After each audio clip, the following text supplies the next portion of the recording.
How to enable microphone on Google Chrome. Hi everyone, I'm here to assist you today. Without any delay, let's jump right in. First, open Google Chrome and click on three dots at the top right. Click on Settings in here by scrolling down.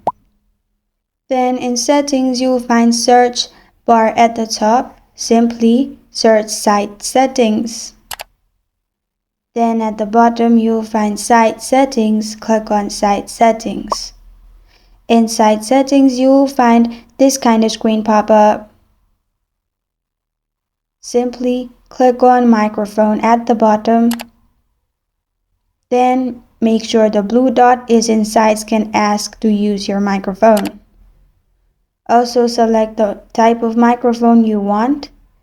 You can use default or the added microphone.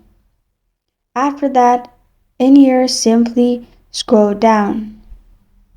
After you scroll down, you'll find all these websites. In the websites, you can also give access in this way. As you can see, there is microphone and make sure it's allowed, which will enable microphone in the specific sites. And this is how to enable microphone in Google Chrome. Thank you for joining me today. If this video helps you out, please leave a like and subscribe for more. Got a question or want to suggest a topic? Comment below. Thank you for watching.